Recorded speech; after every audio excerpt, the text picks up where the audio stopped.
आपस में बैठ करके और पार्टी की रणनीति, काम, क्षेत्र में काम, विधानसभा में परफॉर्मेंस, डिसिप्लिन, इसके साथ ही हमको और हम निरंतर जो योजनाएं बना रहे हैं उनको पूरा करने के लिए सत्ता में रहना जरूरी है, नहीं तो अधूरी रह जाती है योजनाएं। जो योजना हमने बनाई है और वो योजना पे काम हमने चालू किया और सरकार नहीं रही तो नई सरकार उसको ध्वस्त कर देती है, समाप्त कर देती है। तो हम चाहते हैं कि हम इस देश को समृद्ध करना चाहते हैं। हम चाहते हैं कि राजस्थान को भी हम समृद्ध करना चाहते हैं। प्रत्येक नागरिक का जीवन अच्छा बने, समृद्ध हो, ये हमारी प्लानिंग है। तो उस प्लानिंग के लिए हमको बार बार सत्ता में रहना जरूरी है।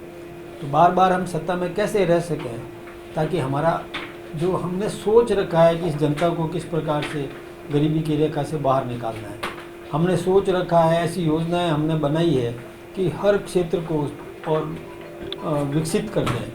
तो ये हमारी योजनाएं हैं। उन योजनाओं को पूरा करने के लिए लगातार हमारा सत्ता में रहना जरूरी है।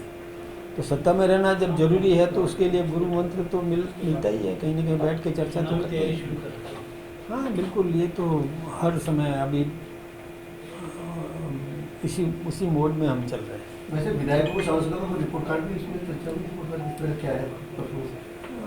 वैसे तो रिपोर्ट कार्ड आपके सामने, सबके सामने रहता है, लेकिन हमारे पास जो रिपोर्ट कार्ड वहाँ आया था सोशल मीडिया से संबंधित, और वो होता ही है कि कहाँ आपने क्या किया है, और बाकी रिपोर्ट कार्ड तो जनता से कोई छुपा हुआ नहीं है और मीडिया से तो छुप ही नहीं सकता। तो क्या केंद्रीय आला कमान ने कोई नाराजगी भी जताई है क्या किसी के रिपोर्ट परिवार कार्ड की बातें देखते होती हुए? है परिवार में। देखिए, आप जानते हैं कि परिवार में कितना ही काम करो लेकिन मुखिया कभी संतुष्ट नहीं होता। मुखिया हमेशा ये कहेगा कि और आगे बढ़ो। आप 60% लाए हो तो 75% लाओ, 75% लाए हो तो दूसरा बच्चा 90 ला रहा है, तुम क्यों पीछे हो, 90 लाओ। तो कोई कहेगा 100% लाना चाहिए था, 100% लाओ।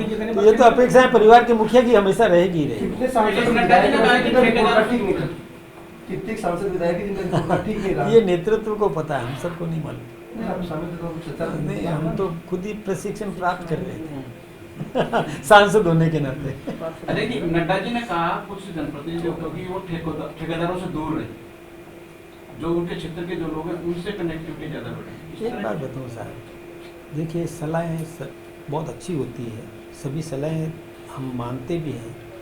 और उन्होंने एक आम बात कही थी कि कहीं भी आप लोग ऐसे मामलों से, और एक कहते हैं ना कि जिसका राजा व्यापारी उसकी प्रजा भिखारी।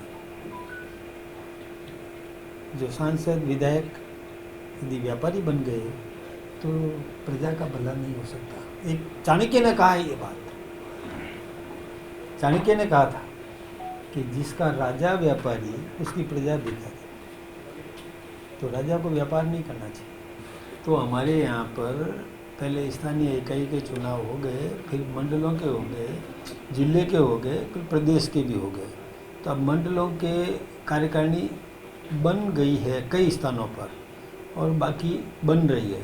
तो जिले की भी कार्यकारिणी की तैयारियां हो गई है, वो हमारे पास में भी आने लगी है और हम भी अपनी तैयारी कर रहे हैं। वो भी हम बहुत जल्दी ही हमारे राष्ट्रीय महामंत्री संगठन को हम भिजवा देंगे ताकि उसकी भी जल्दी घोषणा हो जाए। जितने भी मोर्चे प्रकोष्ठ है इसके लिए ऊपर से प्रक्रिया चालू होती है। पहले राष्ट्रीय मोर्चों के अध्यक्ष बनते हैं, उसके बाद प्रदेश के मोर्चों के अध्यक्ष बनेंगे, क्योंकि उनकी सलाह से बनता है।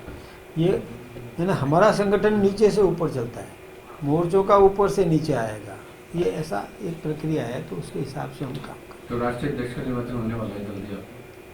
जल्दी होगा। अब ये जैसे बीच में ये आ गया ऑपरेशन सिंधु, तो वो पहले जरूरी था। तो जरूरी काम प्राथमिकता देखी जाती है कि कौन सा काम पहले प्राथमिकता से करें। तो क्या हमारे लिए पहला नेशन है, देन पार्टी है और देन सेल्फ है। इसलिए इसी प्रक्रिया से चलेंगे, बाकी सब काम रोक देंगे। पहले नेशन, तो नेशन का काम पहले। क्या राष्ट्रीय अध्यक्ष के चुनाव के बाद होगा या पहले हो जाएगा? राजस्थान की जो टीम आपकी बन रही है, तो प्रक्रिया के हिसाब से तो बाद में ही होता है, घोषणा बाद में होती है। लेकिन राष्ट्रीय महामंत्री संगठन वो स्थायी है हमारे यहाँ, वो स्वीकृति दे देते हैं तो हो जाती है।